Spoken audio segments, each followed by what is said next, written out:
monisanga loboko na yo naipa na yo mosantu yo monisanga loboko na yo nzamba lolo yo azosale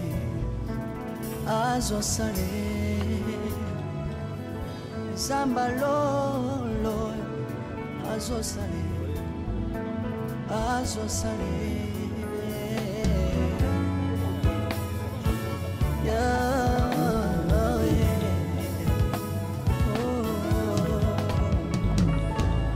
naipa na yo apananga monisanga loboko na yo naipa na yo mosantu yo monisanga loboko na nzamba lolo yo azosale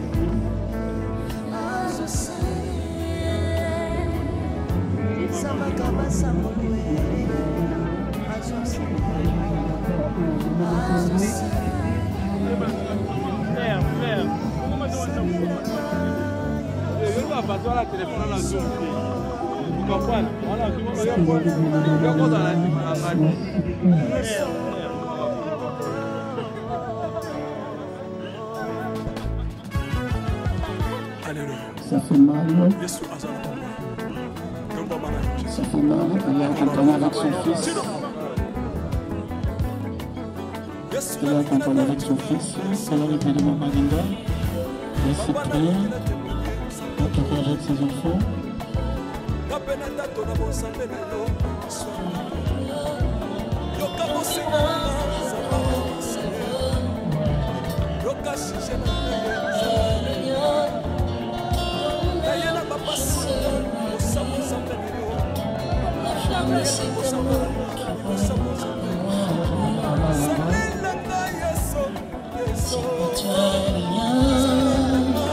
La femme de cet amour.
nakoma kosambela sambela opekisanga te oyebi te bisika nzambe azwanga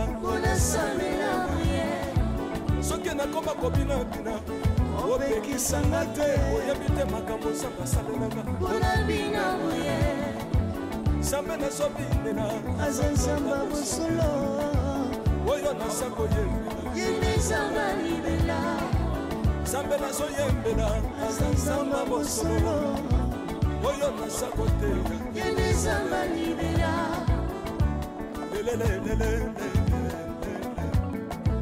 nalingi mobala oyo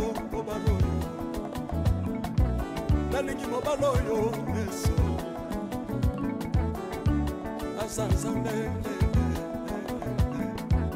ayoki bosenga na nga nzambe akambasa ye.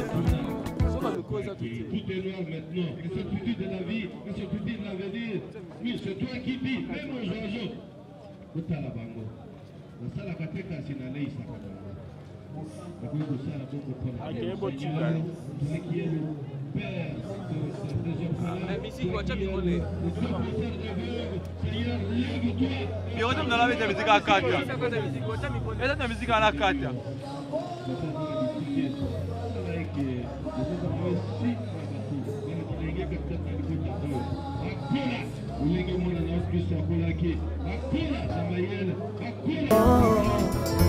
Zamba lolo yo azosale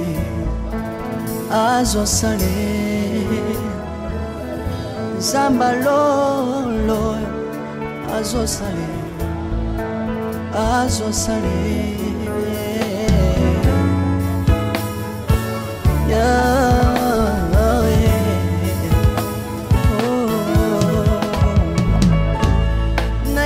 na yo papa nanga monisanga loboko na yo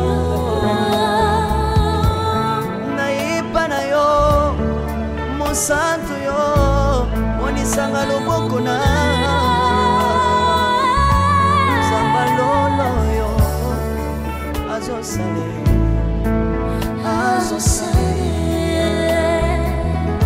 zamba kabasangolue azosale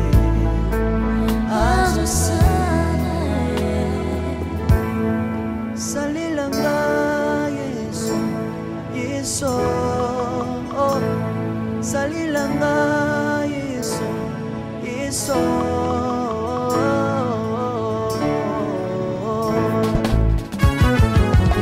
Alléluia. Yesu azana bamwe ngamba mana yo Jésus kumbamba tirobo Yesu nalingi na tatola Yesu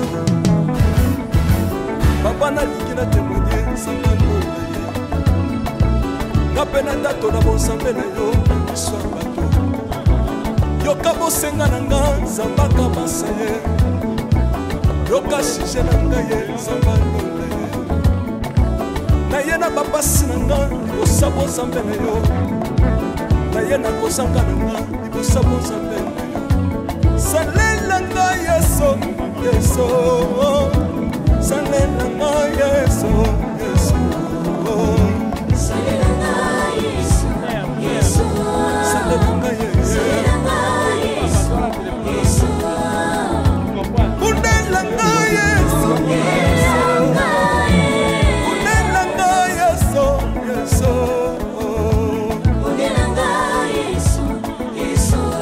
undelanga yo longisanga yesu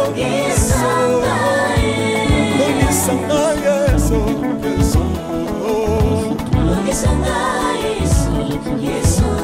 longisanga yo nalebi bya bisenga senga nzamba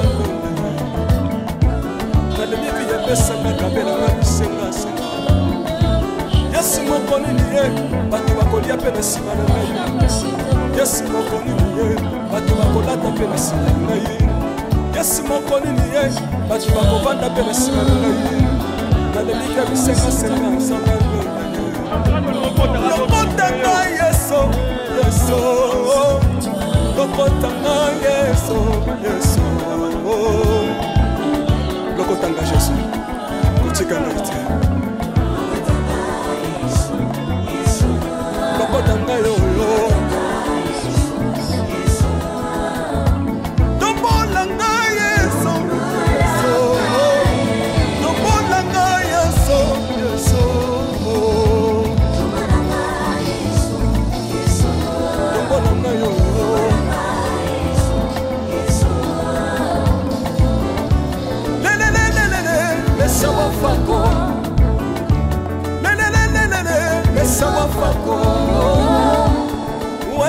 shina mwatete shina nsambi wachenzelela watete shina mwatete shina nsambi wachenzelela yeso yeso lesa mukatanga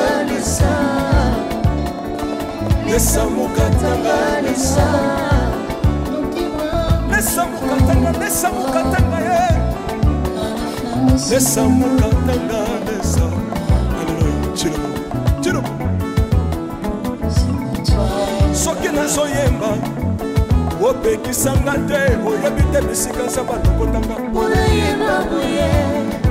soki nakoma kosambela opekisanga te oyebi te bisika nzambe azwanga soki nakoma kobinabina opekisanga te oyebi te makambo nzambe asalelanga nzambe nazobimela azanzamba bosolo oyo naza koyembela nzambe nazoyembela azanzamba bosolo oyo naza koteya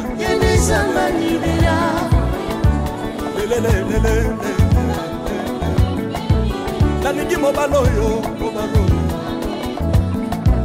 nalingi mobala oyo yesu azanzambe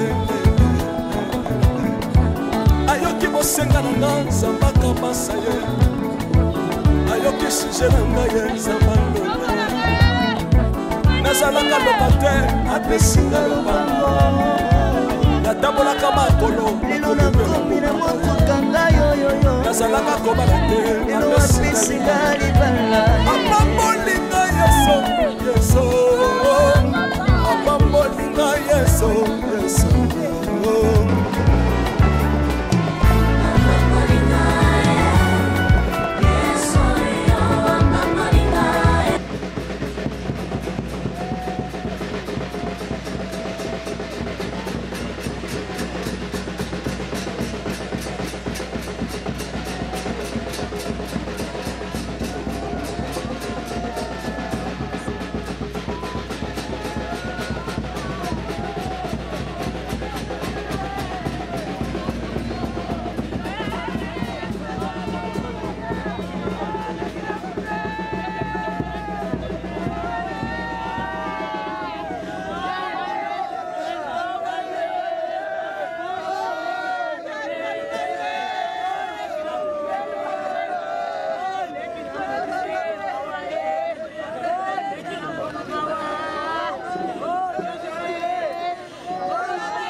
Santo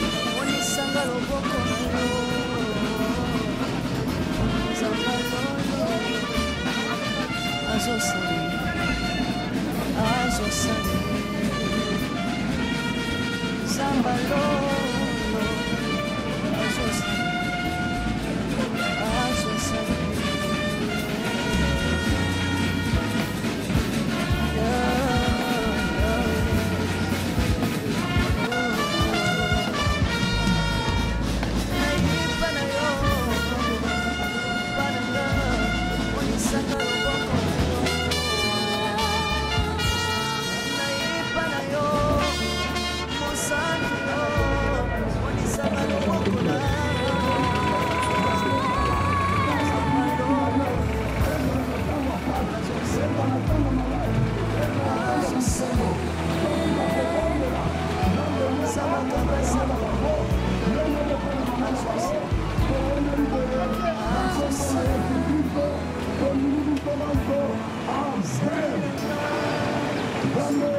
Oyo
est l'occasion d'exprimer notre respect, notre reconnaissance et notre affection envers celui qui a servi notre chère patrie avec discipline, sacrifice, honneur, courage, loyauté et amour.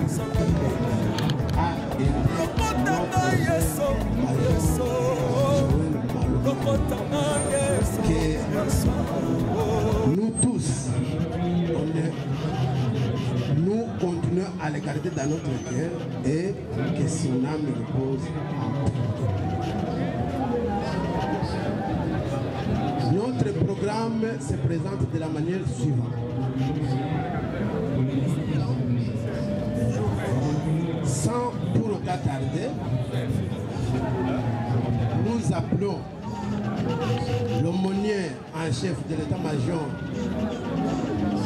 renseignement militaire pour des prières ainsi que d'autres cérémonies.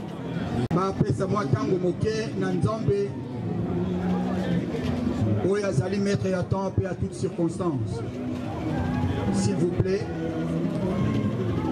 si vous pouvez un peu vous calmer.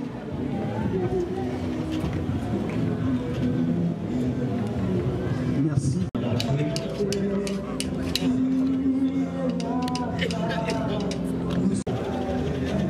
Malwana Nzambe elingi kolobela biso eloko tokolobela na tongo ya lelo to na tango oyo ezali kaka kokanisa.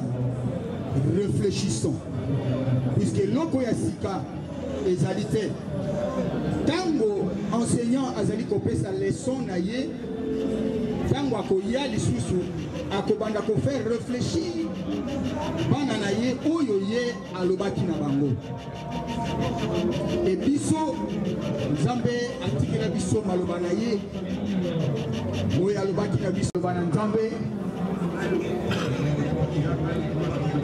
na Ecclésiaste to Mosakoli na Lingala. Nous lisons la parole de Dieu au nom de Jésus. Ecclésiaste chapitre 7, verset 1. Bonne renommée vaut mieux que l'huile parfumée. Et les jours de la naissance. Mieux vaut aller dans une maison de deuil que d'aller dans la maison de festin.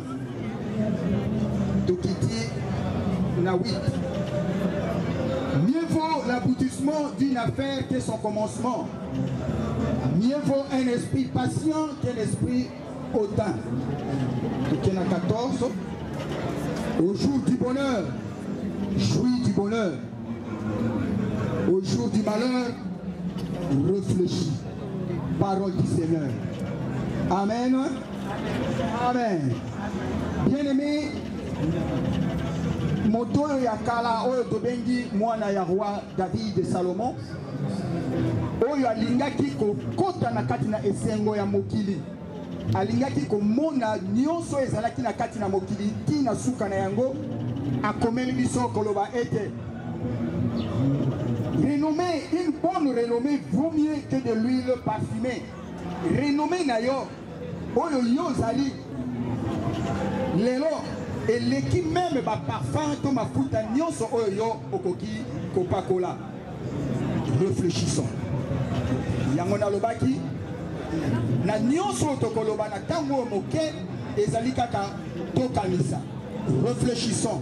Tant que la Bible nous dit vaut mieux qu'une bonne renommée que l'huile parfumée, de bons parfums.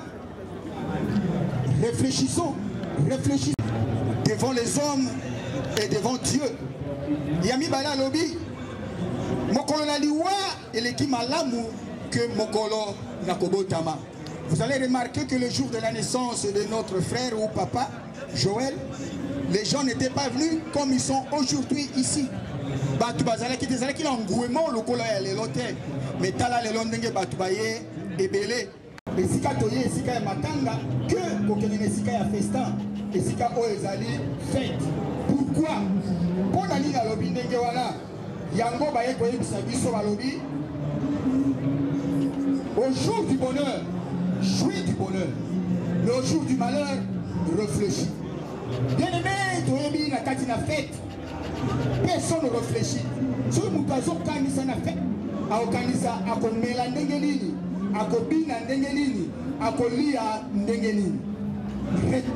Sous les alités, ako réfléchir na ndenge mosusu te, ako réfléchir na ndenge ya mouvement, ya festin, ya fête oye azali. Et les jours du malheur, comme les jours ya boye, bien et souka ta la valeur na yango. Yango Ecclésiaste alobi na biso tango yo zali na esika ya boye tango zali komona bandeko tala na kati na hôpital oyo lelo ndenge ba kibiso ozali kokanisa nini. Réfléchissons. Na Genèse chapitre 3 verset 19 balobi na kosala mabe tu es poussière tu retourneras dans la poussière et matériel didactique yango ezali boso na biso. Voilà la mort, voilà les morts devant nous. Réfléchissons. Ozo kanisani.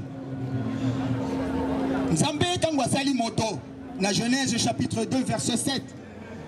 Asali na mabele, simana kosala mabele, balobi il souffla à tie mo pepe ya bomo ida kati na ye pe moto atelemi. Bien aimé, nalingi ko rappeler yo lisusu ete fier nyonso to salaka ko denda ko pakola mafuta nyonso to zali ko sala pona nzoto e nango kaka mabele ya pamba na kati na ya Nzambe ayekotia esprit o to bengi souffle de vie o Job alobi na chapitre na 32 verset 8 alobi ete en vérité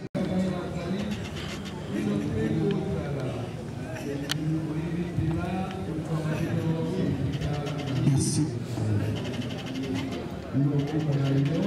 bana papa azalaki pourvoyeur pour Nabino azalaki nyonso pour Nabino lelo Nzambe alingi katika bino ezali pasi kasi Nzambe aza koloba ete je suis le père des orphelins nyonso papa salelaki bino Nzambe wana akosalela yo lisusu koleka akosalela bino lisusu koleka ba besoin nyonso bino bozana yango bosenga yango epai na Nzambe oyo azali prêt mpona kosunga bino na oyo nyonso bozali na yango bosenga botikala na bomoko bolingana bobanga Nzambe botambola na kobanga Nzambe pe ye akotambola na bino elongo et na moment nyonso bokozala na besoin ya papa bokobelela ye pe ye akosala na kati na bino. Prions le Seigneur. Ici kozali bien aimé lelo ezwi bana oyo lobi ekozwa yo ekozwa pe bana na yo loba eloko moko ya malamu mpona bana oyo. Prions le Seigneur. Nzambe tata na biso na lola mokeli na likolo pe na se Nzambe na nguya nyonso Nzambe oyo asalaka pe bato bazali komona yo oyo esepelisi yo ete lelo papa Joël Malumalu atika bana oyo nkolo bana oyo batikali bitike ya papa na bango nde nazali kotika bango na kati na maboko na yo Nzambe mobateli monene yo oyo olingaka bana otikala kobomba bango na po mabe nyonso qu'il soit blindé par le sang de Jésus-Christ et ko mabe mon côté eyeba kosimba bango na absence ya papa na bango tika ete loboko na ya nguya ebomba bango ezipa bango batatola monene yo na bomoi na yo Nzambe bakola na nzoto batanga malamu na absence ya papa na bango po ete yo ozali papa malamu totiki bango na kati maboko na yo oyo moto aeshuaka te nde tolobi amen. Que Dieu bénisse et vous garde. Zambalolo yo azosale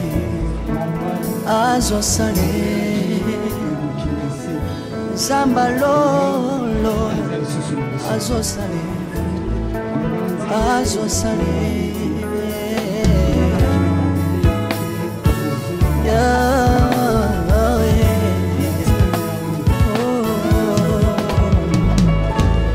naipa na yo papa nanga monisanga loboko na yo naipa na yo mosantu yo monisanga loboko na Zambalolo yo azosale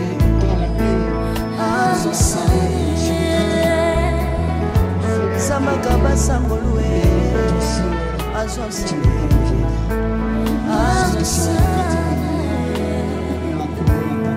salilanga Yesu salilanga Yesu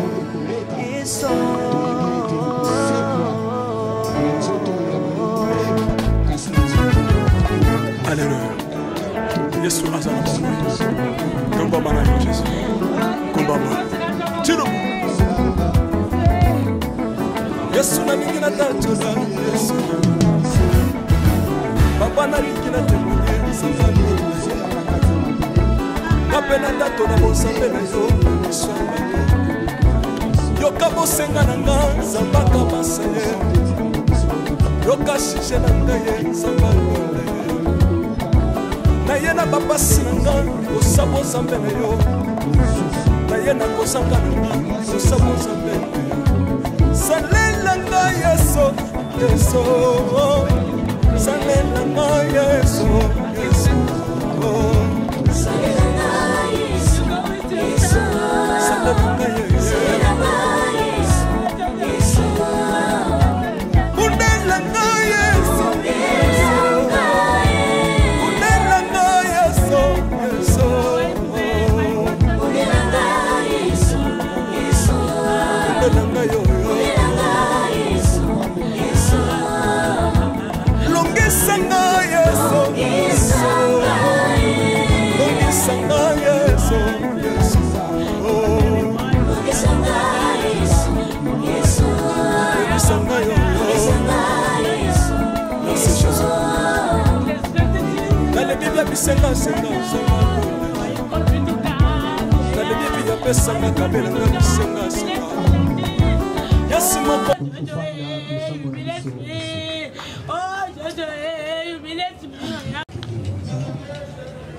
Nous passons au témoignage. Avant le témoignage, nous vous informons que l'inhumation va se passer au cimetière Chemin de Paradis. Le but de consolation, c'est dans la salle cristal,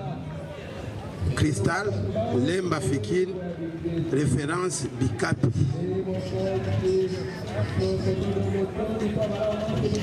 Première entrée Fikine, référence, on va éviter. Pour le témoignage, nous invitons les CG Oxygène pour 3 minutes de témoignage. Merci beaucoup, mon major, pour le micro. Yayambola Lingna s'est présenté. Kombonanga Guilin, Mba Oxygène. Je suis le secrétaire général de l'ANTPC, qui est l'Association nationale des théâtres populaires et cinéma. Aujourd'hui, nous venons plairer un homme habillé en uniforme militaire. Mais pour nous, ce n'est pas seulement un militaire. Malou Malou était également un artiste. Un artiste de renom. Un passionné de l'art. Voilà le motif de notre présence en ces lieux.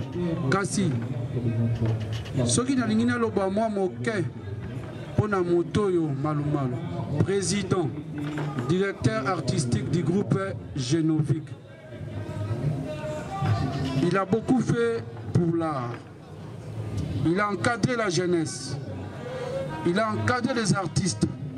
Moto Alina Kende Zigzag, Kassina Maboko Nae, a commissionné Moto P artiste et le lot de talents. Yango Wana, Pona Biso artiste, nous disons que Joël Malou Malou n'est pas mort, car il restera éternel à travers ses œuvres. Pasika Pona Biso, le loyo, Tozana Matanga 4, Awa Ezami Sato, Yango Moli Tozo Kabwananda Mundamu, Tango Tosala qui levé à corps, Nabandeko ya Basoda, Bobonaki Baptiste Belé, Bazalaki Ngamboyo. Tant basali levé à corps, bakeli susu. Na matanga mususu ya mwana mama alinga, waza hyper artiste. Toza eza wana do tozo kabwana. Yango wana omoni to sengi avec respect na bandeko nyonso bazali awa. Après mon témoignage, nous profitons na Congo ya artiste pour représentation bazali awa. Toye to déposer kaka, j'ai de faire na biso. Poto que les sous déposer et c'est comme sous. Mais to sengi na bino wana zape ndenge biso artiste to salaka. Nous demandons à l'assistant de se lever. Nous allons applaudir à l'artiste, s'il vous plaît. Bravo l'artiste, Tobeti Maboko Makasi. C'est comme ça, on célèbre, on plaire un artiste. Bravo Joël Maloumalou. Bravo pour tout. Bravo pour le service de l'art et l'être que vous avez rendu à la nation. La RDC est fière de vous. Merci beaucoup.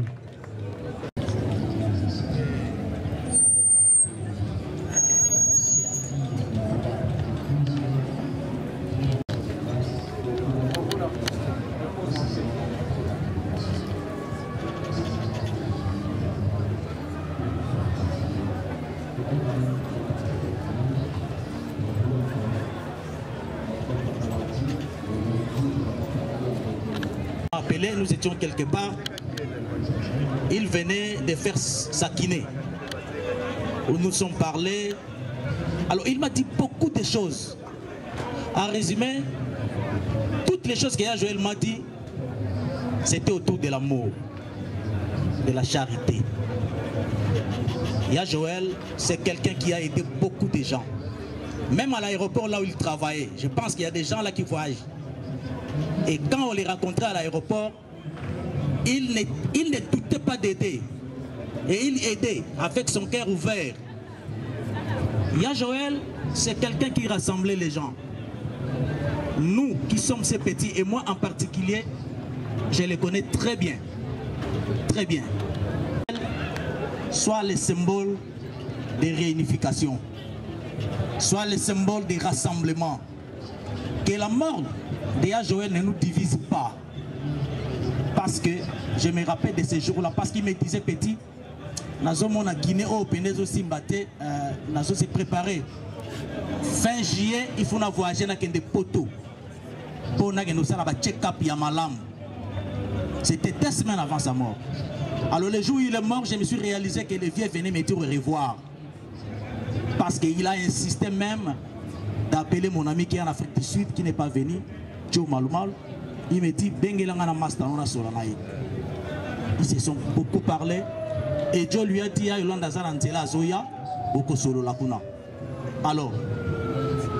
la mort de Joël est Kabola Bissoté.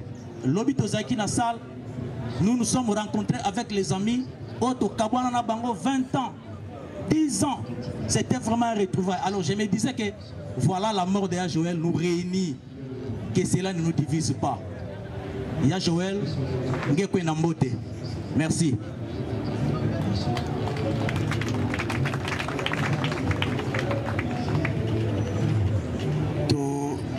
Nous invitons les enfants pour le mot d'adieu à leur papa.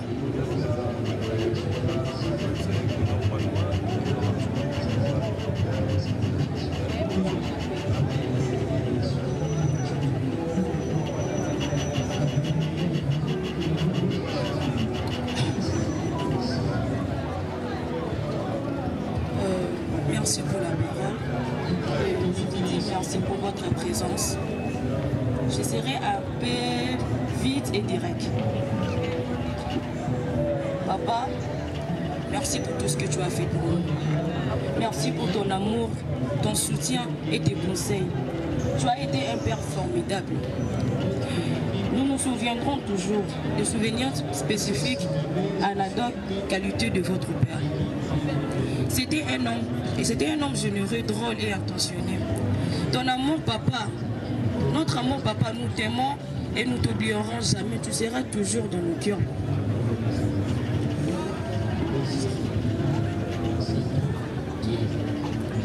Il était prêt à tout pour nous.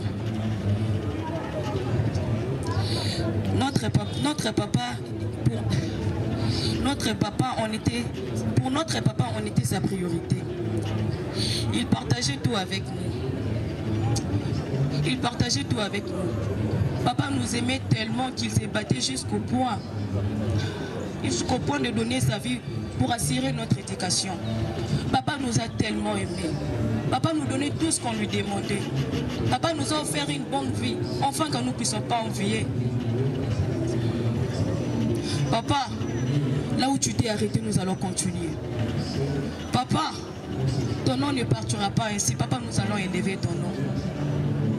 Pour mes frères et moi, papa, tu es un héros. Papa, tu as brisé nos cœurs. Tu nous as fait mal. Mais pour nous, papa, tu n'es pas mort, tu vis en nous.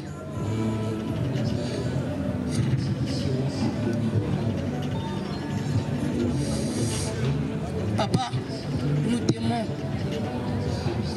Nous t'aimons grave, papa.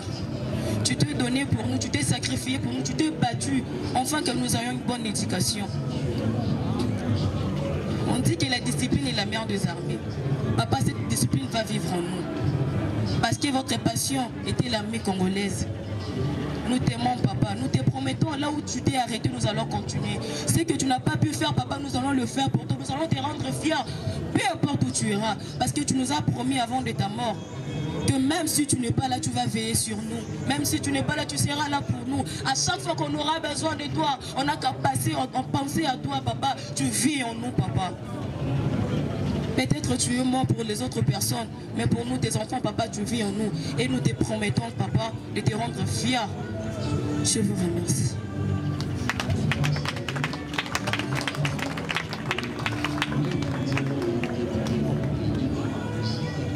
Donc, comme il y a un moment où déposer la gelbe de fleurs,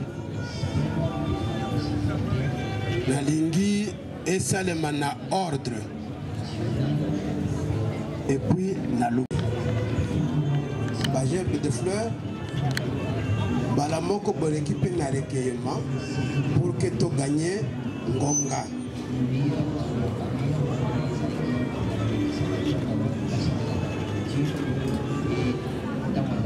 J'invite le représentant du sous-chef d'état-major de l'enseignement militaire pour déposer le gerbe de fleurs.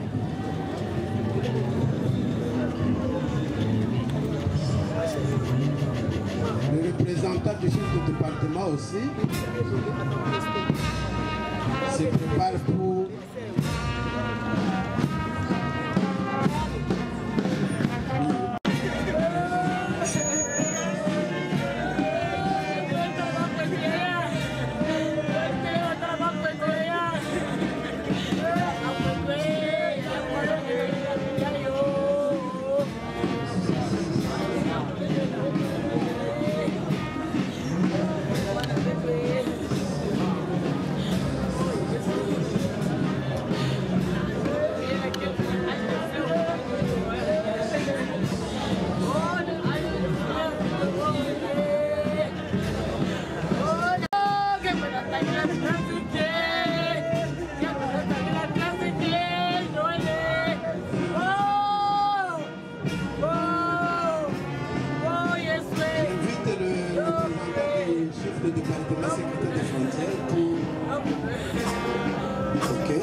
j'invite les collègues du défense-major.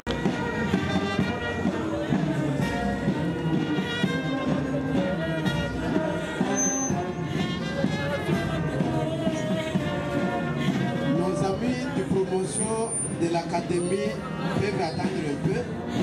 Nous invitons le représentant des chefs de département pour déposer.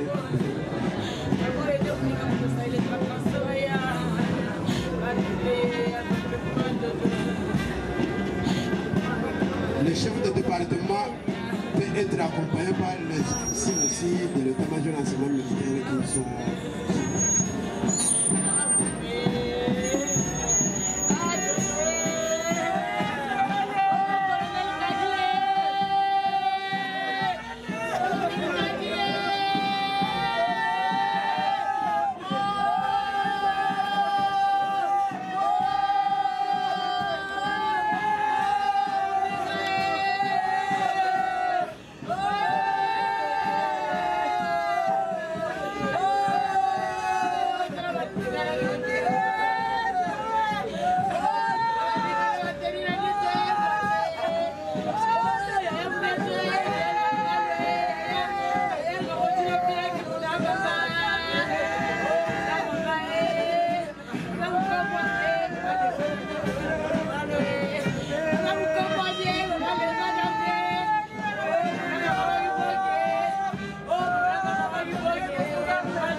J'invite les amis du Major Malo Malo de l'aéroport d'Injili pour déposer leur jeu de fleurs.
Papa,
vieux la papa allait bazali wapi?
Zambalolo yo azosale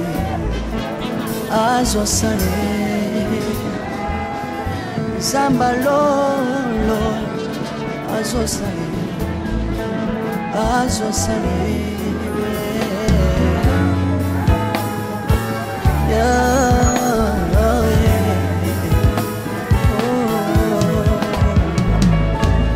Naipa na yo Bananga Monisanga loboko na yo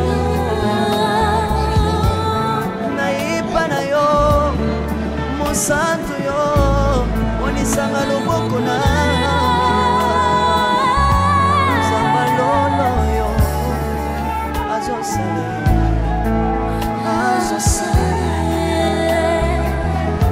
Zamagaba sambolwe azosale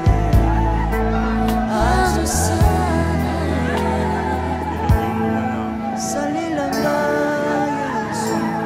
Yesu Salilanga Yesu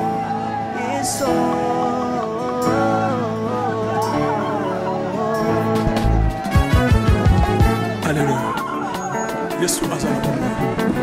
Komba bana Jésus. Komba ba. Tirubu. Yesu na lingi na tatola Yesu. Papa na lingi na temoye sambo. Kapena tatola bosambe na yo asamba. Yoka bosenga na nga zambaka baseye. Yoka shije na ngaye zambalo. Na yena babasi na nga osabo zambe na yo. Na yena kosaka na nga osabo zambe. Salela nga Yesu, Yesu. Salela nga Yesu, Yesu.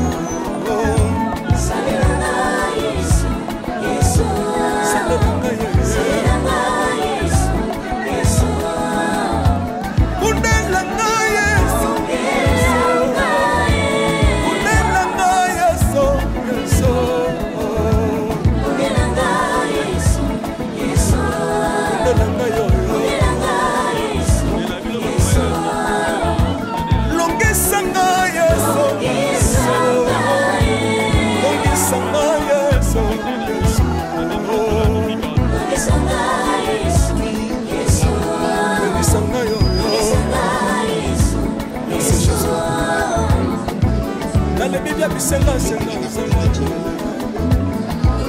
nalebi bia pesanga kabelanga bisenga-senga yasi moko nini ye bato bakolia mpe na nsima na ngai yasi moko nini ye bato bakolata mpe na nsima na ngai yasi moko nini ye bato bakovanda mpe na nsima na ngai nalebi bia bisenga-senga nzambe lokota ngai yeso yeso lokota ngai yeso yeso lokota ngai jesu kotika ngai te lokota ngai oyo tombola ngai yeso tombola ngai yeso yeso tombola ngai oyo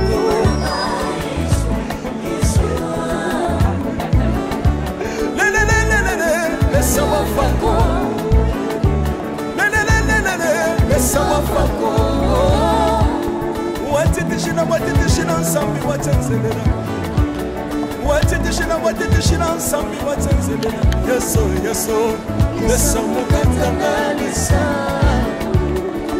Nesamukatanganisa, Nesamukatanga, Nesamukatanga, yeah. Lesa mukatanga lesa Hallelujah Chiro Chiro Soki na soyemba Opekisanga te Oyebite bisika sabata kotanga Unayemba kuye Soki na koma kosambela sambela Opekisanga te Oyebite bisika sabata swanga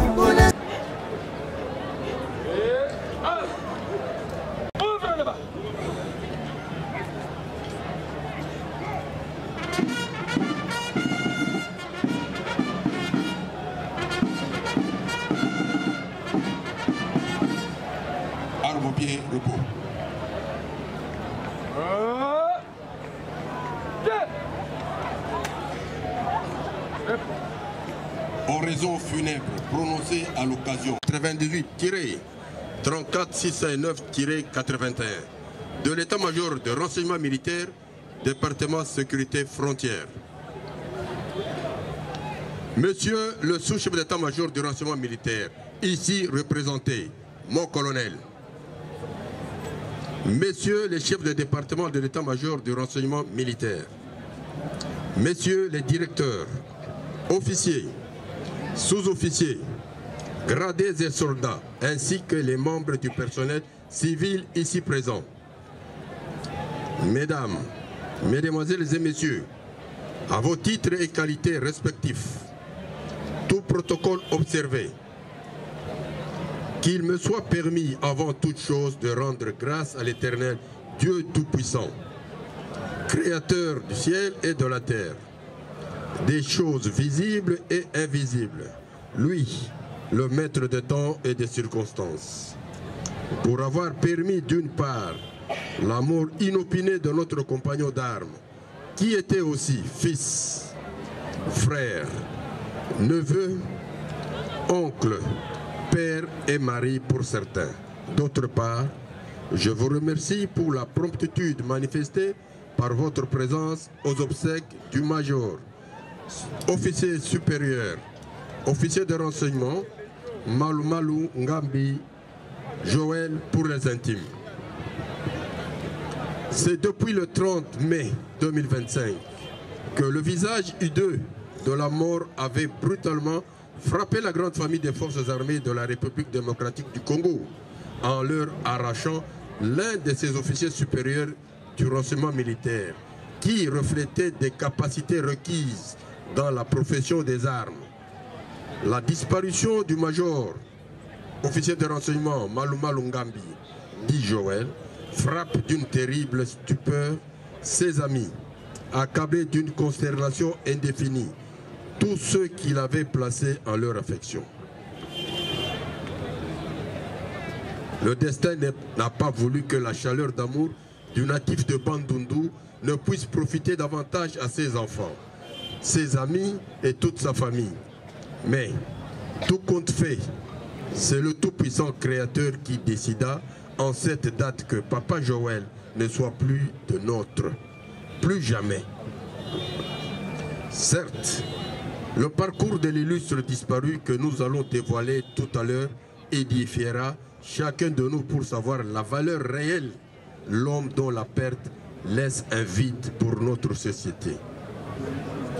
Qui était en fait l'homme dont la perte fait couler autant de larmes? Le major, officier de renseignement, Malumalu Ngambi Joël, était né à Kinshasa le 7 mai 1975, de l'union de M. Malumalu et de Mme Manga, tous décédés, originaires de la province de Bandundu, territoire de Massimanimba, district Kwilu, province de Bandundu, village Kinzenga. Il était père de 13 enfants, dont 9 garçons et 4 filles.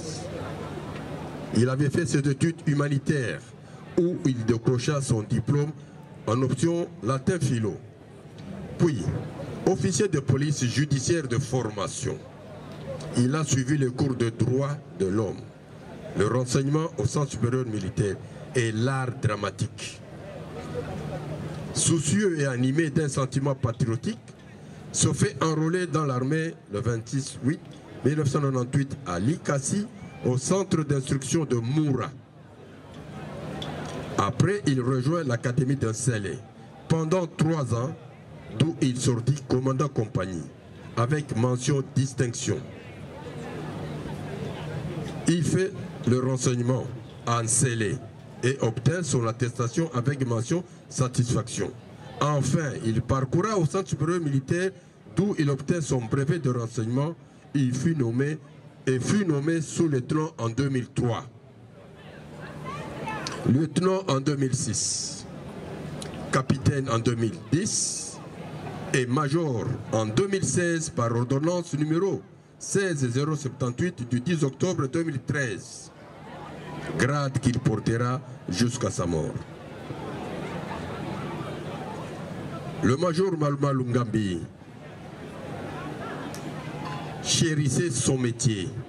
Il l'exerçait avec amour et dévouement. Il avait un sens d'écoute et d'humour élevé, ce qui faisait de lui d'être un ami de ses supérieurs. Certes, qu'aucun être humain n'est parfait, mais la manière de travailler de cet officier supérieur, sa façon d'agir et de se comporter devant ses chefs, ses collaborateurs et ses collègues ne laissent l'ombre d'aucun doute quant à la bonne éducation héritée de ses parents ainsi que sa compétence et ses capacités, fruits de sa bonne formation. À ses enfants, aujourd'hui orphelins, qu'il me soit permis de vous transmettre au nom de la hiérarchie militaire, derrière le commandant suprême des forces armées de la République démocratique du Congo, nos condoléances les plus attristées.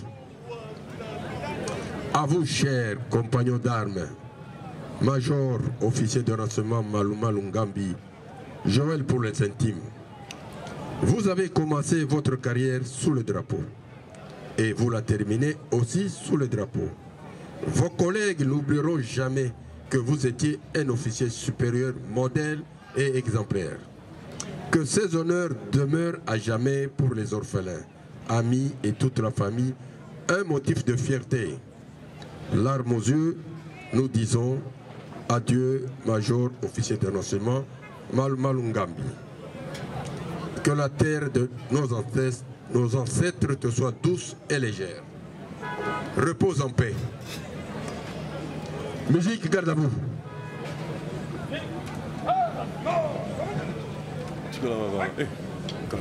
Transport du corps, en place.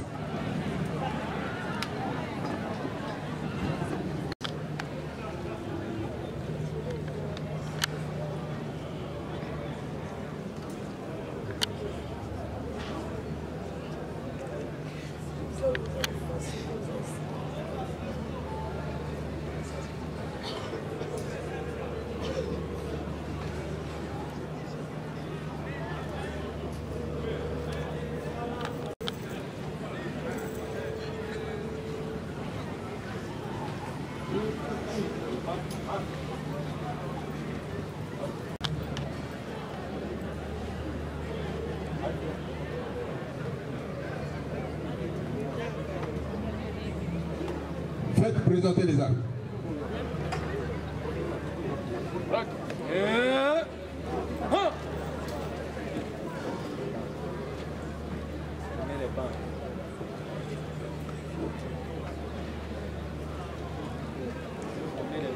Musique, fermez les bancs.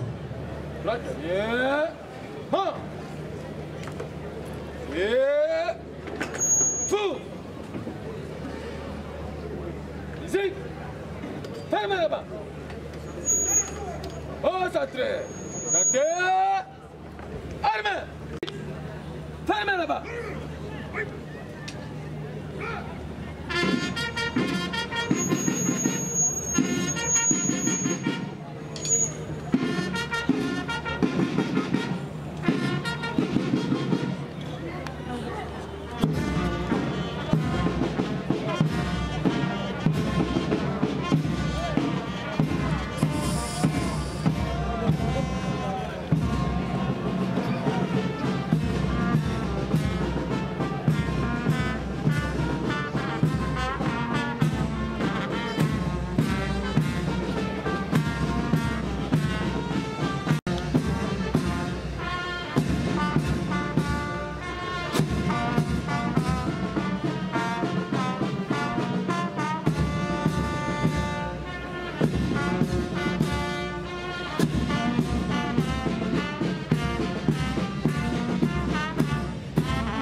Arme au pied, repos. Arme.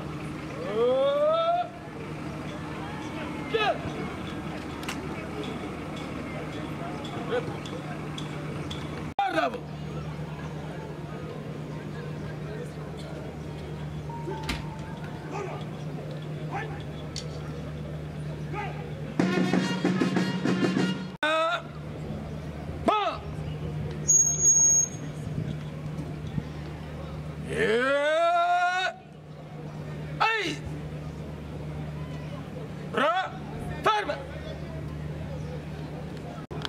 Santé. Armée. Musique. Au champ.